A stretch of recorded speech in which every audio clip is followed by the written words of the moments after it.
Hi everyone, I'm Athena, the Get Noticed coach, career strategist and government job application specialist. Welcome today to my live broadcast on using words that sell in your resume and key selection criteria.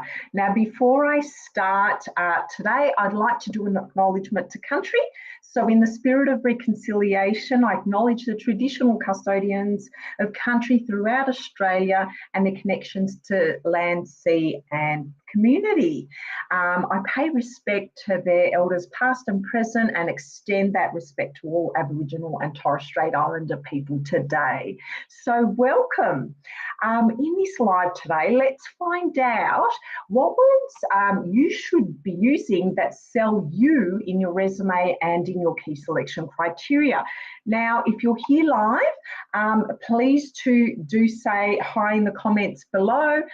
If you're watching the replay, add hashtag replay down below in the comments. And you can also view this on my YouTube channel if for some reason you lose the connection here on LinkedIn, and I'll add the link below.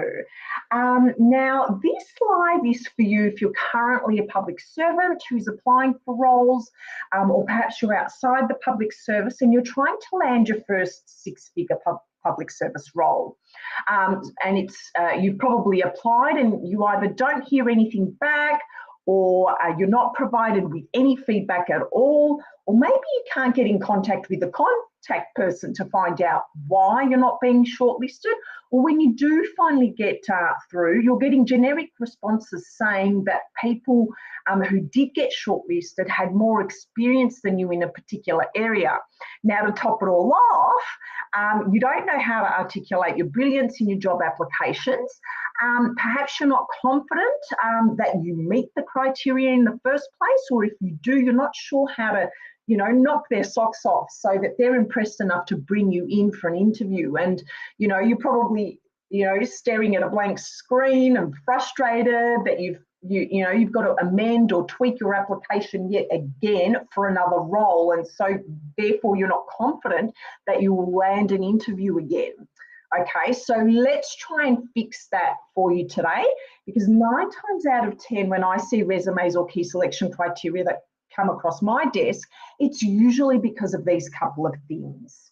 Okay, now the first thing is you really have only one chance to make a first impression. So it's super important that you use keywords, okay? Make it easy for the reader to find the information they're looking for with a structure and format that's easy on the eye and directs them to that crucial information that they need to see first. And the first words they usually want to see are the keywords for the role.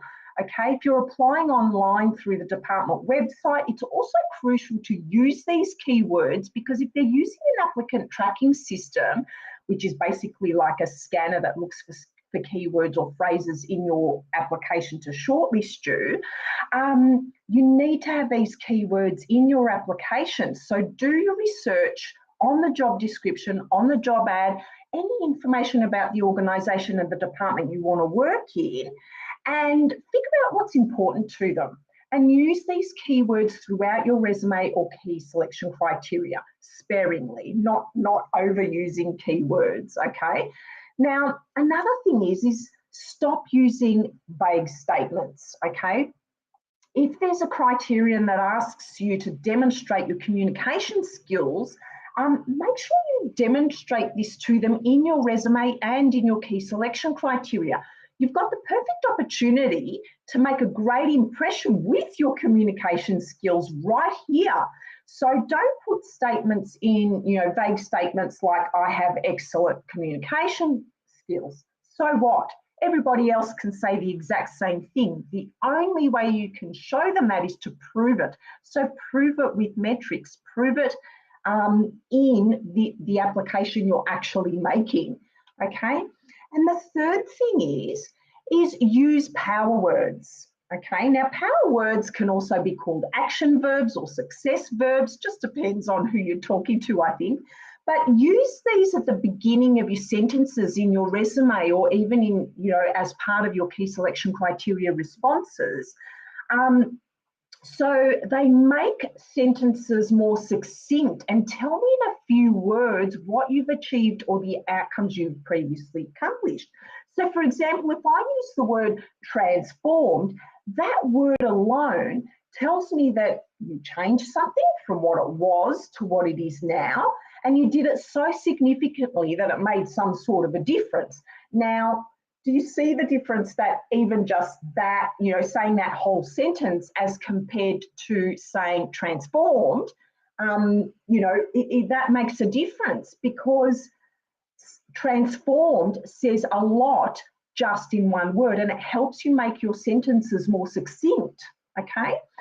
So that's the end of the live today. It's a nice short one today on the types of words you should be using in your resume and key selection criteria to make your application stand out, and so that you're shortlisted for jobs, so that you don't have to keep applying and applying and applying and tweaking all your job application documents every time. You want to land the job, the one that you really want, okay? So that's the end of my live today on tips on how to use words or phrases to power up your resume so that you get shortlisted for a six-figure public service role. And those three things are using your keywords, don't use vague statements, and use power words or action verbs. Now, if you'd like to download my 64 words that convert your resume to interviews for a six-figure public service job, you can do that right after this live. I will pop the link down in the comments below for you to access that document.